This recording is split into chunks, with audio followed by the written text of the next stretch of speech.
discovery, which we will hear more about in a little bit from Pam's perspective. And then I just want to take a minute to review our Creative Mornings manifesto with everyone. Okay, I don't have this memorized yet, so shame on me, but we're all going to get there together. And it's not, you can't see it. So now I am going to read it to you. Everyone is creative. All of you in this room are creative in some way, and we love that about you. A creative life requires bravery and action, honesty and hard work. We are here to support you, celebrate with you, and encourage you to make things you love. Maggie is a rock star! We believe in the power of community, all of you. Thank you for being in community with us. We believe in giving a damn. We believe in face-to-face connections, in learning from others, in hugs and high fives. We bring together people who are driven by passion and purpose, confident that they will inspire one another and inspire change in neighborhoods and cities around the world. Everyone is welcome. So, how do we bring community together? Bring a friend and make a friend, which I hope you're all doing at each of these events. Now, thank you to our June vendors. Farmhouse Coffee is keeping us caffeinated, along with teas, so that's delicious too. Seasons Yield Farm, which has those amazing croissants, if you didn't have one. Sorry, I didn't. And then our June sponsors. Silverline Theater Exchange provided the chairs for us today. They are our chair sponsor. And Stanton Iowa provided all of this equipment that makes us look very legit, so thank you for that. And then our incredible creatives that are doing the creative things for us today. We have Sarah, whose face you can't see because it's behind the camera. Hey, Sarah! And Carlton Melton, back in the back, also behind the camera. Thank you. And two of our volunteers that also have so graciously provided many of our print materials and all of our graphics, the Hyphen Design Studio. Thank you. And MailChimp, our local Creative Mornings sponsor, who allows us to send emails in a much better way than we started this. So thank you to them.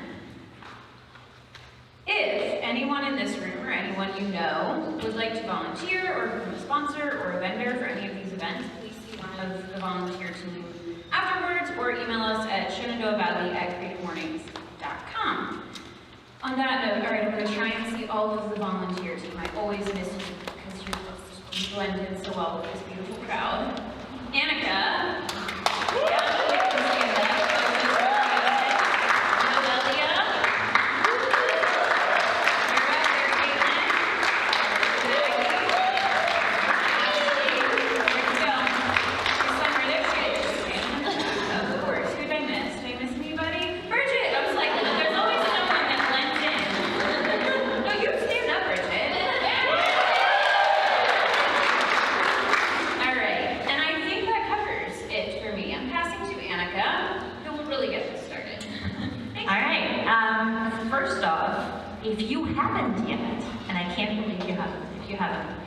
Millpond wrote not only an amazing article for Creative Mornings, thank you, Sam and Johnny, and you have the chance to pick up a hard copy, which is old school, but I really love holding a hard copy. So if you want to grab a hard copy, go see them before you leave today at one of the tables and grab your hard copy. You can also see it online, just beautiful. Our beautiful Kate Simon is featured in this one, as well as Sarah Jones from Shenandoah Designs, which was our first Creative Morning speaker. So make sure you get your copy. And now I lost my train of thought. That's when that happens. I was on a roll. Thank you so much. Okay, we'll just roll with it. Maybe it comes back to me. We have a wonderful creative activity today, but to get everyone in the mood, I'm going to try something. So please be patient with me, because it's the first time I'm doing this with an audience.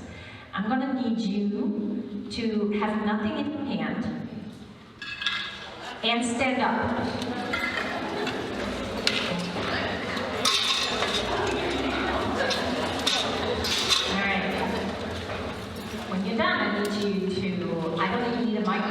going to be very visual. You're going to need your hands. And you're going to do what I'm doing as I walk up. And you keep doing it, even if you can't see me. And when I come back, I'll do something else, and you will do the same thing. So we'll move up and back, up and back. We are going to call the rain. Are you ready? I'm going to put this down hoping it's not just preaching, so.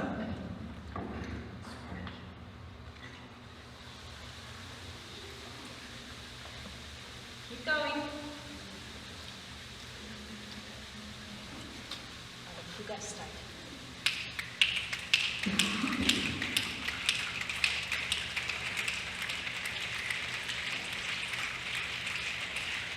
Keep going until I come to you.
And now, I'm going to ask the front, Davey White, with the offset stairs. Please, I'm sorry. I have some terrible news. Folks, you all entrusted me with your inspiring stories, and here they are in just like 1,000 pieces in these 3 boxes.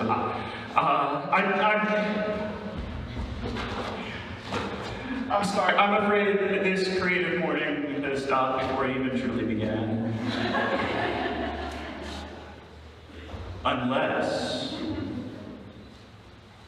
is there maybe a storytelling hero among us? Maybe someone who is capable of being creative under immense pressure? Maybe 3 people. Maybe 3. I see one. I have one person. 2 people. If I have a 3rd person to say today, we might just get through this. We have 3. It might work. Okay, come on up here. Okay, so what we're gonna do, and I'm sure you're very confused about all this going on, but you're brave. So we have in these 3 boxes are parts of stories. So this is the beginning of a story, these are middles of stories, and these are the endings of stories. So grab 1 beginning, 3 middles, and 1 end, and you can trade. You can look at it and be like, that's not the one I want. You can fish, you can construct, you can have your creative process, but we only have like 1.5 minutes. So let's, you can do the countdown, somebody with a watch, and just pick. Do you have questions? All right, on your marks, get set. 1, 3, 1, go! All right, they are engaging in their creative process right now. Just like somebody who writes a play, or a novel, or a movie, or some other story, they are making choices, asking questions like, how does it begin? What happens next? How does it end? What's the point of it all? Is it funny? Should we take something away from this? They're asking the very same questions that like master creators, not master creators, they certainly are. But this is the creative process. It's been 1.5 minutes yet? How close are you guys? They're close. Pulling that clock up. And soon we will have saved your stories in some posthumous kind of way after this were butchered by me.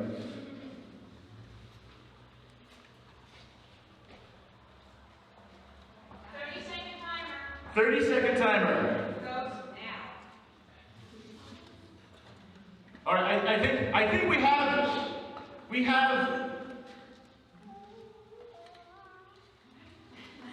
All right, we have stories. Okay. Amy, who I just met, why don't you go first? I'm having tea with a literary dragon. Does that just mean a dragon that reads a lot of books? I don't know. Yeah, that's right. And Bora Bora is waiting for me. In the sun with my love. I'm being Beyonce for a month. Because if you're in Bora Bora. And feeling salty on my body for the rest of the day.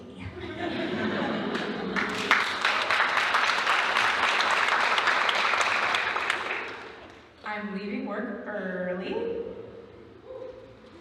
traveling to all the countries, building my dream home with no limit of money.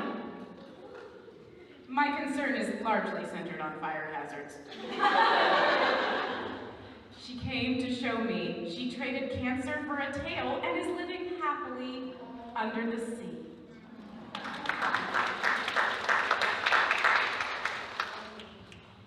In my wildest dream, I am a big ball of energy floating through this world. I'm getting paid to eat and drink. I'm preparing for a boxing match. And then a private jet whisks me away for 2 weeks in paradise. It's just what I needed.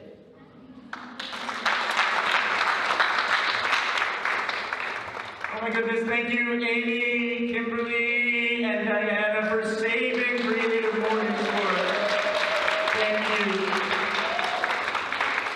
And another big thank you to Davey, who has created the Off-Center Stanton, is hosting great storytelling events, and is just a wonderful person to know. So if you haven't met Davey yet, make sure you shake his hand, give him a hug, and find out how you can get involved with the Off-Center Stanton. All right, thank you. And the moment we've all been waiting for, if this wasn't already great enough, I would like to welcome our speaker and also happens to be host of this beautiful event today here at the Arcadia Stanton, Pamela Wagner. The little sheets that you found on your seats today have a lot to do with this talk, and I will hand it over to Pamela to explain to us where we are, to talk to us about Reverie, and explain to you what it has to do with those little sheets. Pamela, thank you for being our speaker today.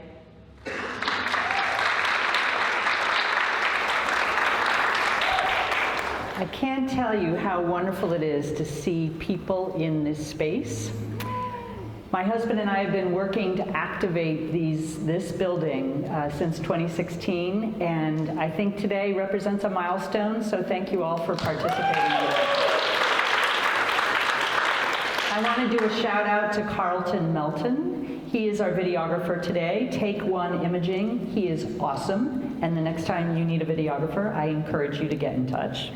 I also want to do a shout out for Seasons Yield, who provided the unbelievable pastries. I've been going to their farm in Rafine since about 2017. If you haven't visited, I encourage you to do so. Every other Saturday, they host a fun party where you order your bread online and go and pick it up. And if you have children, you bring them and they have the most memorable day of their lives. It's a kind of agro-tourism business that they've been growing in Rafine. It's about a half-hour away, and I can't encourage you enough to check them out. So before I begin, I'm going to be talking about my creative journey prior to coming to Stanton and then also since arriving. So it's going to focus on my perspective, but I do not want to give you the impression that I'm in this alone. Today, Kim Davidson, she is an incredibly important person at the Arcadia Project. She's been our campaign coordinator since late 2022. My husband, Tom Wagner, is not here, but he's the co-founder of this nonprofit, and we have an amazing board of directors, and we have about 40 incredible volunteers, one of whom is here, Denise Mauclair. Denise, can you stand up, please? Denise is responsible for the windows, and I want you, as you leave, to check out the movie-themed window next door.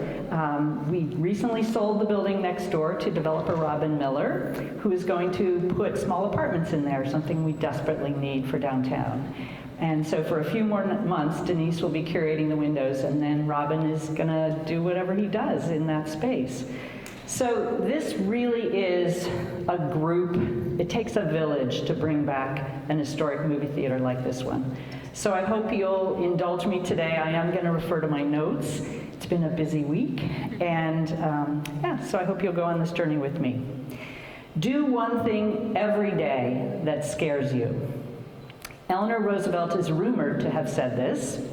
She was speaking about personal growth and overcoming fear, and she inspired countless individuals to step out of their comfort zones and embrace new challenges.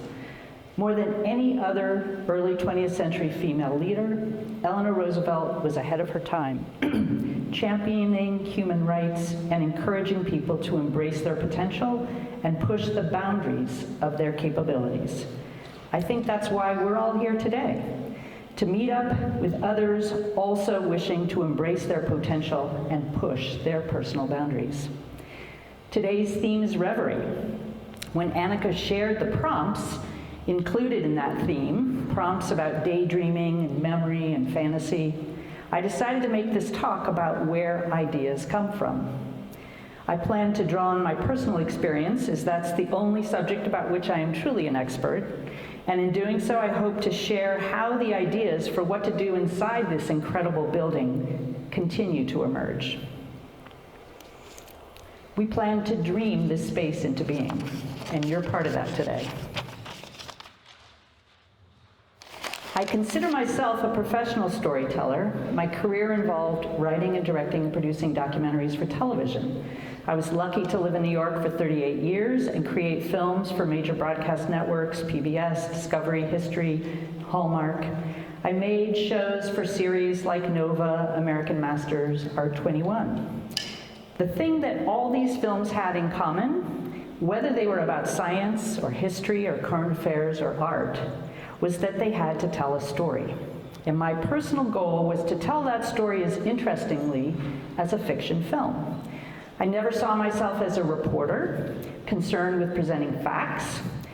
I never worked in news. In my view, documentary filmmaking should borrow all the tools of fiction filmmaking: humor, drama, suspense. It should move people. I was never happy unless people cried and laughed at least once after watching my movie. No one ever retains much in the way of information after watching a documentary, but they will remember the feeling they experienced when they listened to a man wrongfully incarcerated for 23 years describe what it felt like to walk free after the Innocent Project cleared him of the rape for which he was wrongfully convicted. I got to tell that story, Clark Macmillan's story, in a film called Proof of Innocence for the Discovery Channel. What I love about documentary filmmaking is that it allows me to take audiences to places they would otherwise never go. One of the coolest places I've taken an audience is the locker room at NASA in Houston, with astronaut Mike Massimino showing me how to put on a spacesuit. This is not easy. How many of you know how people go to the bathroom in space? They wear diapers. Mike showed me. I see myself as a storyteller whose obligation to the audience is to define a beginning, a middle, and an end.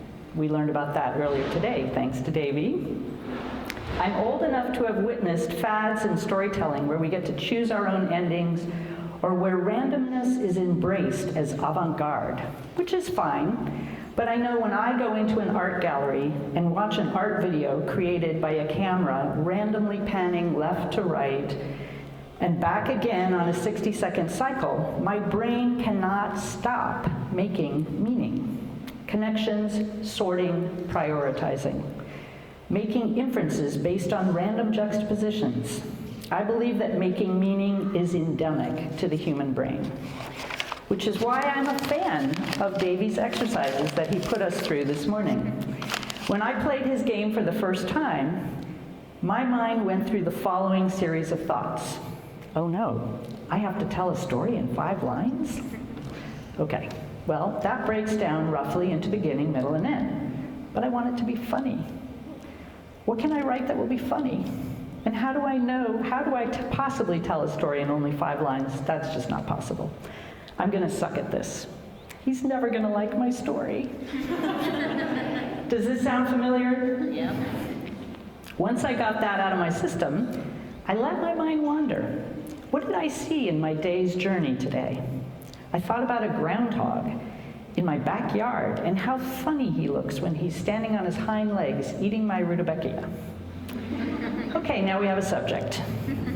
Now, every good story needs conflict, so what can throw a wrench into Mr. Groundhog's day? Oh, that's me.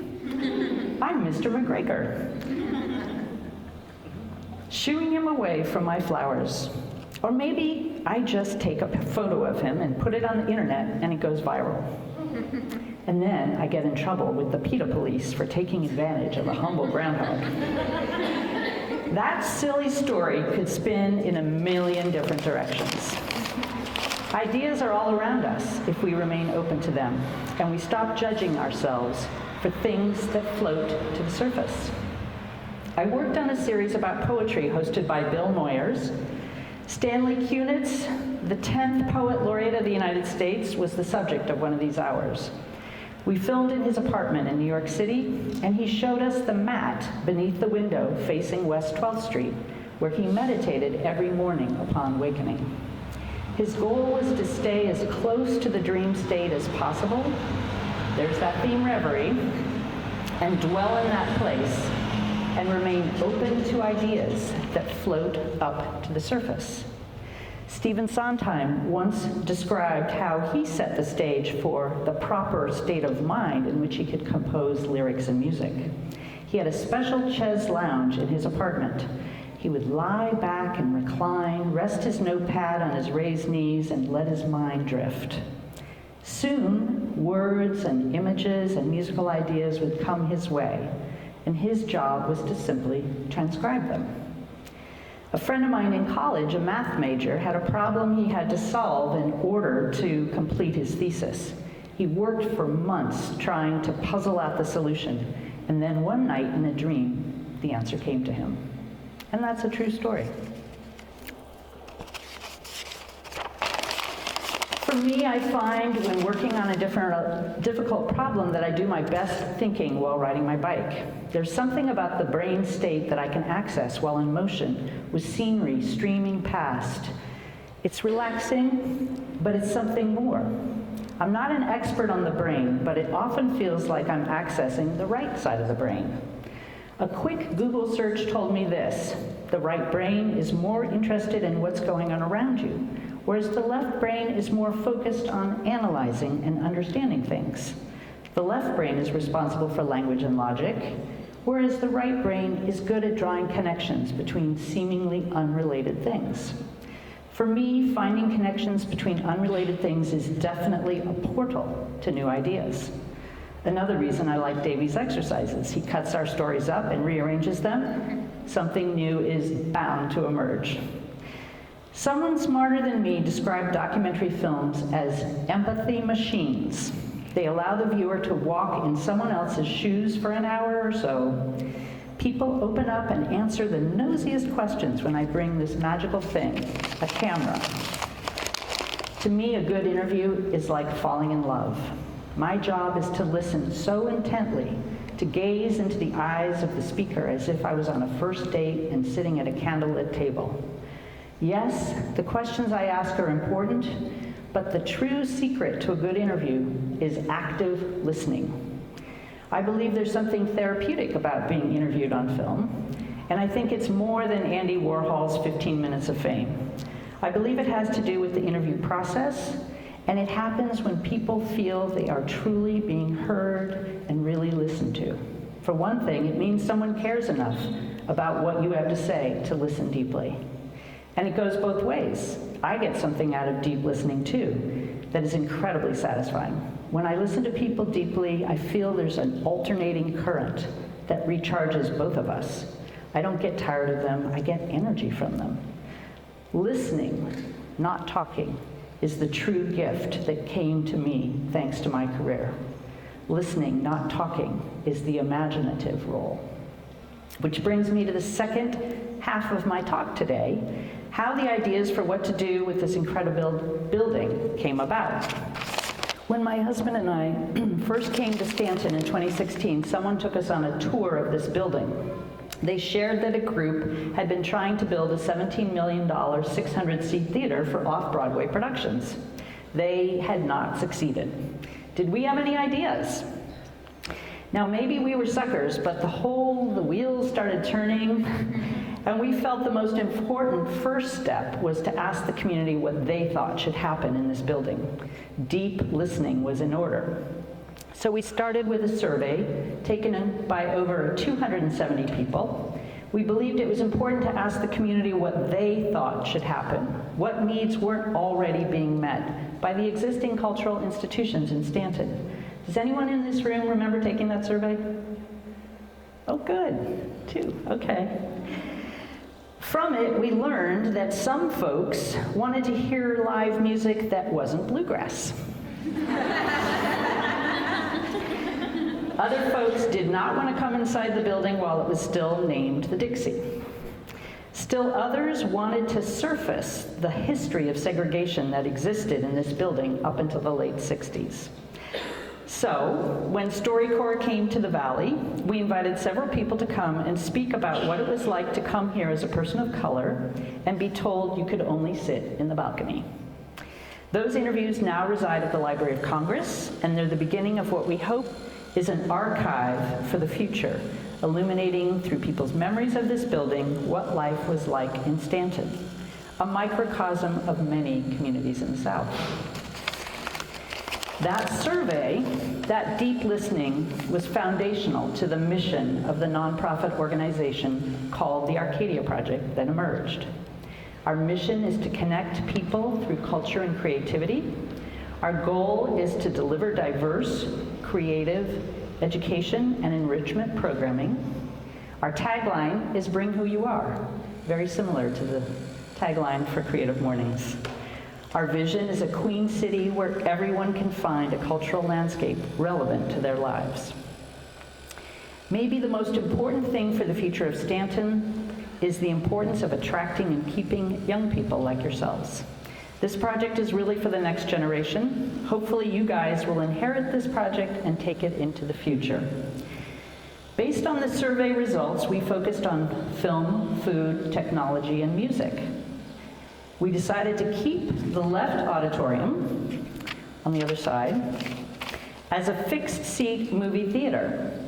And the right space where we are now will get a flat wooden floor built out over this sloping floor, designed for live music, dance, and possibly black box theater. Davey is educating me about all the ways this space could support theater folks in need of a place to perform. The lobby where you entered has been expanded to accommodate a cafe and seating areas, which will function independently of the two auditoriums. And behind the proscenium, there will be a green room, catering support, and the second floor will be dedicated to classroom space. With our plan in place, we began to fundraise, and then in March of 2020, everybody knows what happened. So we pivoted away from fundraising and started writing grants, something you can do even during a pandemic. We got a $25,000 Main Street grant, a $50,000 Brownfields grant to remediate mold and asbestos, 20 amazing volunteers pulled 7 tons of trash and moldy seats and detritus out of this building. I know it was 7 tons because they weighed the truck on the way into the dump and on the way out of the dump. Volunteers repainted the facade. I'm looking at you, Denise Mauclair. Someone from the makerspace repaired and rewired the marquee with energy-efficient LED lighting. We replaced the rear roof. Basically, everyone who has worked on this project so far is a volunteer, me included. It takes a village. And then, just as the pandemic had taken away our ability to fundraise, a once-in-a-lifetime opportunity presented itself in the form of ARPA funding from the federal government. Suddenly, $50 million of COVID relief money fell into the hands of the Industrial Revitalization Fund, a Virginia agency dedicated to repurposing obsolete commercial structures. We asked for and received a $100,000 planning grant in 2022, which was the largest amount awarded in the state. We used that money to pay for architectural and engineering and fundraising support. In January of 2023, we launched the capital campaign. Our goal is $1.5 million to match a $1.5 million grant from the Industrial Revitalization Fund. So far, we've raised 70% of the match after 5 months.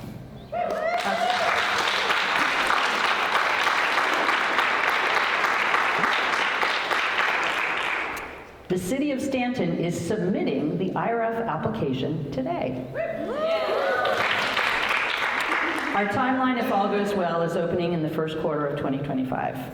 This definitely has to be a public and private effort, and the community has really stepped up to get us as far as we've come. So where do you guys fit in? I'm serious when I say that this project is for the next generation. You need to tell us what you'd like to see happen in here. We want to know who in this room might become the executive director, the director of education, the fundraiser extraordinaire. Who has IT talents to share? Who wants to teach a class? Who wants to program a film festival? Who wants to start a music festival? Who in this room wants to join our board? On your seat, you should have found a piece of paper. Please, before you leave today, take a few minutes to share who you are. Let us know if this space were yours for a week. What would you do with it? You can give your response to the folks at the door or just leave the paper on your chair when you head out. Another way you can support us is to support our programming and help us spread the word. In 2022, we partnered with the Visualites Cinema to present 9 Music at the Movies events. Did anybody attend any of those? Okay, good. The first Tuesday of each month, we invited a band to play a short set and then introduce a movie about music. Nikki West from Ciders from Mars performed with her Bowie tribute band and introduced the new David Bowie documentary. It was an amazing night. And if you stayed for the discussion afterwards, you discovered that Stanton audiences are unbelievably thoughtful.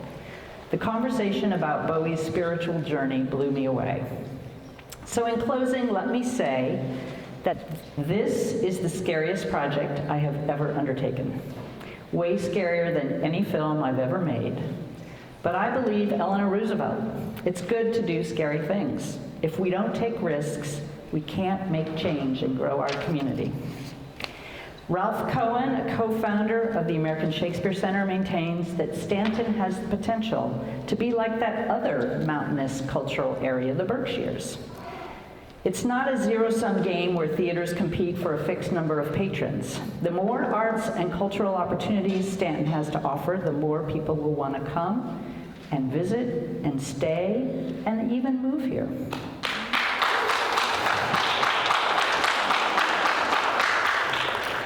Waynesboro is branding itself as a natural history hiking outdoor playground. Stanton has the corner on culture and the arts, which have been key to Stanton's revitalization. That still remains true to this day. I think that spirit is what informs this organization. It's something that connects everyone in this room. So let me say thank you to Creative Mornings for letting me share the Arcadia project with all of you in hopes that you will daydream, free associate, and fantasize your way to a vision of what this building can become. Thank you.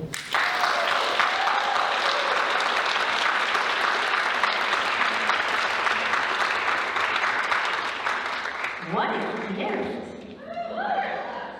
I feel like Pam just told us, hey, we're doing this building, and then you all have at it. Let us know what you want it to be.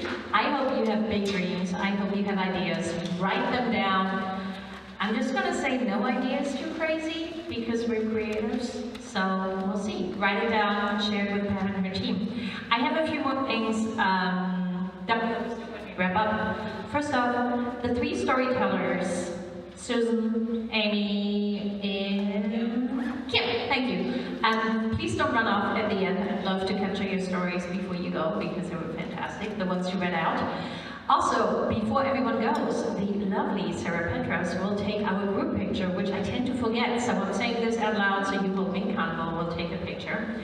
And before we wrap up, we can try to pass this around. I don't know that the Bluetooth is going to go all the way in the back, but it's time for public service announcements. Because I have the mic, I'm going to start.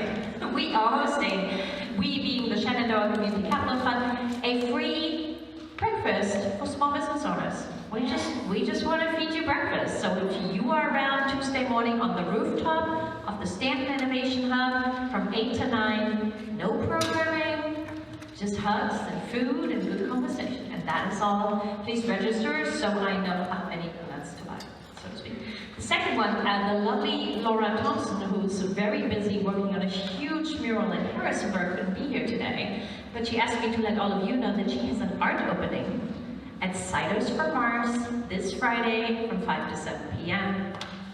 Show up, go support, have a cider from a women-owned cidery, and have at it. And with this, I'm going to pass this around. The lovely Caitlin is right there taking notes. She's the one who drops into your inbox after this event and gives you a list of everything that we have just shared. So keep an eye out for that email. Make sure people have a link or they know where to go to look it up, to register, to get in touch. That's super important. Who has events, opportunities, or maybe even a call to help? What do you need help with? I'm going to start with Kalila, and then we're just going to move this around and see.